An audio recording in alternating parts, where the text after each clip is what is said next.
Hey guys, welcome back to my channel. My name is Caitlin and today I am doing my low buy intro for 2025. I finally decided what I want to do for my rules and regulations and such. So I'm going to go through those with you and kind of share with you my purchases so far this year and where I want to go from there. So if that sounds good to you, keep on watching. Before we get too far into the video, if you've not already, I would love it if you would consider subscribing. I upload new videos twice a week. It is totally free to subscribe, and I would love to have you back again in the future for all things makeup. Okay, so I'm gonna do a point system this year, and I'm basically taking the rules that Lashes to Ashes left in the comments of my entire makeup inventory video. I'll leave that linked in the cards if you have not seen that yet. And that's where I'm talking about like quantities of what do I have in everything for my whole collection.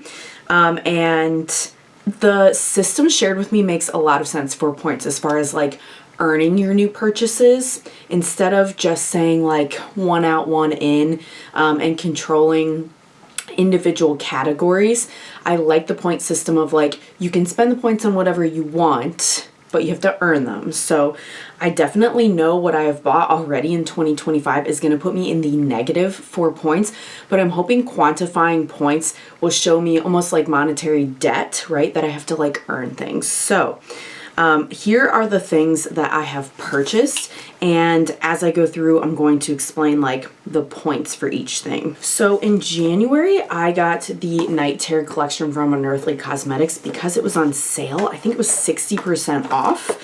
I had held off even though I wanted it, and it's usually either if it's a sale or the item's being discontinued is when I feel like I can't help it. So for eyeshadow palettes, the rule with the points is going to be, and again, this was all as suggested to me or like what Lashes to Ashes is doing themselves, and I'm just kind of copying. So thank you for your suggestion.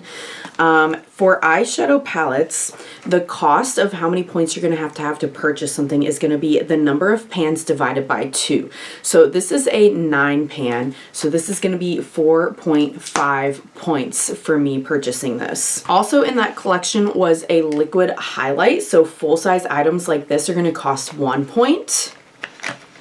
And Night Terror lip gloss, which is also going to be 1 point. Now, anything that's like a travel or a mini that I get, which I feel like I don't really purchase those, but if I get them or use them up, that's going to be half a point. And samples that take 3 or more uses to use, I'll get 0.25 of a point. If I hit pan in a blush, a bronzer, an eyeshadow, whatever, I will gain half a point. And then if I finish it the rest of the way, I'll get the remainder of the point for a full point. And that's basically the whole point system, to keep myself hopefully from buying more than what I'm using up. So obviously the goal is at the end of this to have a point balance, like to use up more than I spent. But since this is my first time doing a point system like this, I think really my biggest goal is to just at least break even and not end the year in the negative, because that means obviously I bought more than what I used. The only thing I bought in January I did pretty well.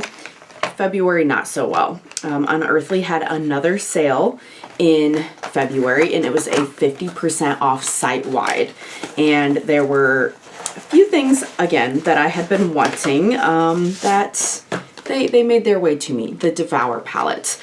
I held off on this one for a long time. I had almost convinced myself to just pass it up completely, but the sales, man, they get me, especially when it's 50-60% off.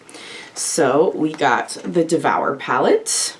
Now this is 12 pans. So again, these palettes are big costs, but at the same time, I know this is a category I do not need a single, not one more eyeshadow palette. I don't, but that continues to be the category that usually appeals to me or makes me want to buy the most. So it's kind of good that it's going to cost more to buy.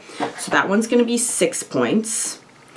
And then I got 4 of the metallic lips. I had tried to use this Ulta Metallic liquid lipstick to hold off on these. This is almost gone and I've been loving it. So I will earn points for that, but I got 4 of them. So this is 4 points. Vizier also did a sale, and so I got something I've been wanting for literally years. This has been on my wish list. This is the Violet palette from them. The pans are smaller, but it's still going to be the same rule. 12 pans, so this one is 6 points as well, even though it, like I said, is smaller pans. It's still going to be priced per pan. And then the last couple palettes I bought were palettes that the brand said, these aren't coming back. This is it, last call, and they've been on my wish list, and I didn't want to, I never want to feel like I'm missing out on something or sad because of my low buy. So from Divaroon, I got the Gloomy Gardens palette. This is done now. This is 15 pans, so this is going to be, what, 7.5 points? I have tried things from both of these brands before, so I already know I love the formula and everything. It was just the color story. And then Adept said, this is it for Cyborg Choir. We're not doing it anymore. My gosh, I'm so happy that I got this. I know it's a lot of points, but I'm really happy I got this. And this is also 15 pans. So these were whopping spenders. So that means as a total, I have used 37.5 points in the first couple months of the year here. And boy, that's a big number considering my rules for what I have to do to earn points. I used up the Tarte Man-Eater mascara, pulled out the stopper and everything. This was also one of my items on my planning to pan 25 items in 2025. Sorry, I'll leave that video linked as well if you haven't seen it. So this is my first item of the year I have used up. It's a mini though, so it's half a point. And then I used a second item off that list, the Ciate London Wonder Wand Mascara. I have been using this ever since I filmed my affordable indie makeup video. And yeah, I just kept using it after that. This is also a sample though, so this is also only half a point, but I've used up a couple mascaras that were on a project list. So them being minis though, they're half a point, so I've earned 1 point. So my balance is 36.5 points that I'm in the hole for. So this is like I said, I like the point system because it's more of a wake-up call and more of a like physical, tangible number in my mind at least. So I'm hoping seeing that number and the debt that I have will help curb my shopping or make me think more about it. Again, all of the purchases I've made so far were either sales or discontinued items, so that's even an improvement for me of not just jumping on new launches. But the numbers say it's not enough, so I'm gonna have to make a change somehow to buy less and use up more. But that is it. That's where we're leaving it off for the intro. Let me know your thoughts below. Do you like this point system? Is there anything you would adjust about it? What do you do to stop yourself when it's a sale or a discontinued item? Or do you not stop yourself? I would love to know in the comments below. And I hope to see you again on the next one. Bye.